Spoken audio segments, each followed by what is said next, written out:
గుడి కంటే ఆ గుడికి నా కుటుంబంతో సహా వస్తా, భార్య పిల్లతో సహా వస్తా. నువ్వు మీ అయ్యా, మీ అమ్మ, మీ భార్య, మీ పిల్లలందరూ కూడా ఏ గుడికి వస్తారో రండి. మేము ఫోన్ ట్యాపింగ్ చేయించలేదు. ఫోన్ ట్యాపింగ్ నాకు నీకు సంబంధం లేదు. ఫోన్ ట్యాపింగ్ చేసిన విషయం నాకు తెలియదు అని నువ్వు ప్రమాణం చేస్తామా? నువ్వు దానికి నువ్వు మీ కుటుంబ సభ్యులందరూ వచ్చి ప్రమాణం చేయండి. నేను మా కుటుంబ సభ్యులందరూ వచ్చి ప్రమాణం చేస్తాం. నువ్వు ఫోన్ ట్యాపింగ్ చేయించినావు, నీకు సంబంధం ఉంది, ఫోన్ ట్యాపింగ్ చేసేది నీకు తెలుసు, నీ భాగస్వామ్యం నేను ప్రమాణం చేస్తా. సిద్ధమా చెప్పు. డే టు టైం తప్పించుకుంటే నేను సమాధానం ఇచ్చిపెట్టా, రాసిపెట్టుకో. నేను నిరంతరం ప్రశ్నిస్తూనే ఉంటా ఈ విషయంలో. ఏ టెంపుల్కి వస్తావు? నీకు మా టెంపుల్ మీద నమ్మకం లేకుంటే మసీద్ అంటావా, చర్చ్ అంటావా, నీ ఇష్టం.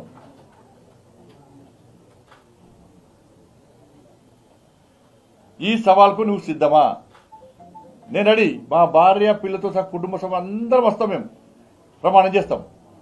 తడి బట్టలతో కూడా ప్రమాణం చేయడానికి సిద్ధం. నువ్వు రెడీయా చెప్పు. నువ్వు మీ కుటుంబ సభ్యులు మీ నాయనతో కూడా మాట్లాడు. ఒక్కరోజు ఫ్యామిలీకి బయట రమ్మను. మా కుటుంబానికి సంబంధం లేదు, ఫోన్ ట్యాపింగ్ విషయం మాకు తెలియదు. అసలు నేను ఒకటే చెప్తున్నా, ఇది సిద్ధమా చెప్పు. బీఆర్ఎస్ పార్టీల మాజీ ఎమ్మెల్యేలు కానీ మాజీ మంత్రులు కానీ ఎవరికైనా కానీ కొంచెమన్నా మీకు రోషం ఉంటే అసలు ఆ పార్టీ ఇచ్చిపెట్టి బయట రావడం. మీరు మీ అందరి ఫోన్ ట్యాప్ చేసాడు. ఆ లిస్టు పోయి చెప్తే లిస్టు చూస్తే తెలుస్తుంది. బీఆర్ఎస్ పార్టీ ఎమ్మెల్యేల ఫోన్లన్నీ ట్యాప్ చేసాడు. అందరి మ్యాక్సిమం మంత్రులు కూడా ఇట్లా సిగ్గుండే దాన్ని ఉండడానికి మీ మీదే నమ్మకం లేదు. ఈరోజు నేను కొన్ని విమర్శలు నా పైన చేస్తే నేను కూడా చేయడం జరిగింది. చేసినప్పుడు బచ్చాగాడెవడో మాట్లాడుతున్నాడని, నాకంటే 6 నెలల్లో సంవత్సరమో వయసు పెద్ద కేటీఆర్ గారిది, నన్ను బచ్చాగాడు అంటున్నారు. మీరు మొదటిసారి గెలుపొందింది మీ మొత్తం శక్తిని ఖర్చు పెట్టి గెలిస్తే 300-200 ఓట్లతోన శాసనసభ్యుడిగా ఎన్నికైనరు.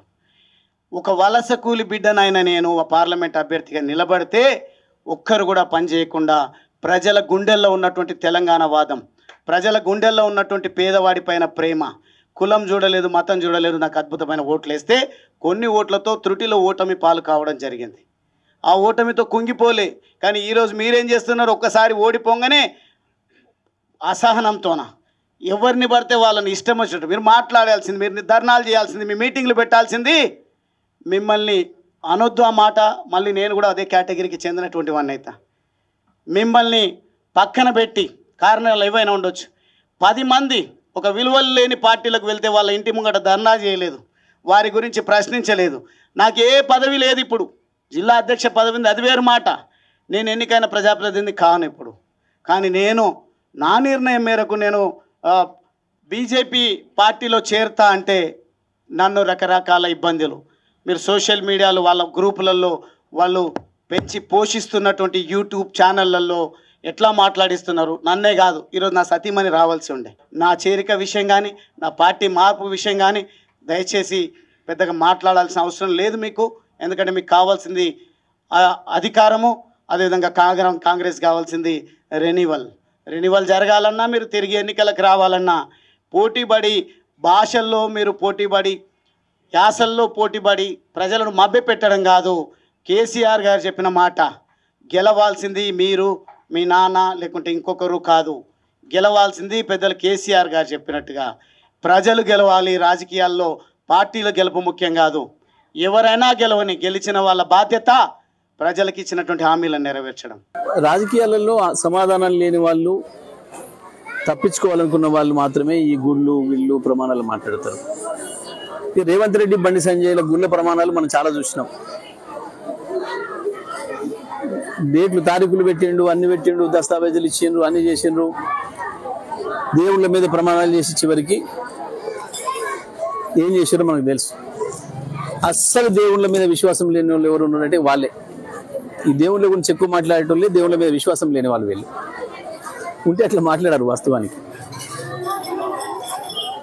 వస్తాడా బండి సంజయ్, పొమ్మని ఏ గుడికి పోయి పిల్లలు తీసుకొని పోయి, ఆయనకు మా పిల్లలు ఎంతమంది ఉన్నారో వాళ్ళు మనవరాలు ఉన్నారో తీసుకొని పోయి ప్రమాణం చేయమని కేటీఆర్ చేయించిండు అని చెప్పి కేటీఆరే ఈ ట్యాపింగ్ చేయించిన ప్రమాణం చేయమంటే బండి సంజయ్ చూద్దాం. ఎందుకు చెత్త మాటలు చెత్త ముచ్చట్లు? ఏదైనా ఉంటే బాధ్యతాయుతంగా ఉండాలి, బాధ్యత మాటలు ఉండాలి తప్ప ఈ చిల్లర మాటలు బూతు మాటలతోని ప్రజల కడుపులు నిండవు. ఇది రాజకీయాల్లో పనికొచ్చాయి కాదు. సరే ఈ చేరికలు గీరికలు ఇవన్నీ కూడా పాపం అంటే బీజేపీ స్థాయిని తెలియజేస్తున్నాయి.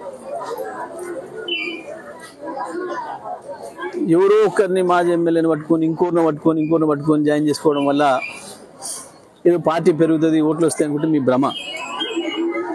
అయిపోయింది. మోడీ పని కూడా ఒడిచిపోయింది. వాస్తవానికి మోడీ మొన్ననే ఓడిపోయిండు, 2024 పార్లమెంట్ ఎన్నికల్లోనే ఓడిపోయిండు. ఇవాళ ఆక్సిజన్ నడుపుతున్నది, ఇతరులు ఆక్సిజన్ ఇస్తే నడుపుతున్నాడు. మళ్ళీ ఎలక్షన్ల వరకు, ఎందుకంటే ఈ దేశానికి ఒక పైసా పనిచేసింది లేదు కాబట్టి ప్రజలు అర్థం చేసుకున్నారు. ఎంతసేపు దేవుళ్ళ పేర్లు దయాల పేర్లు చెప్పి నడిపిస్తాం, భయపెట్టిస్తాం ప్రజల్ని అని అనుకుంటే ఇక సాధ్యం కాదు. ప్రజల ఆకలి ముందు, ప్రజలకు ఇచ్చిన హామీల ముందు మీ మోసం మాటలు ఏం నిలబడవు.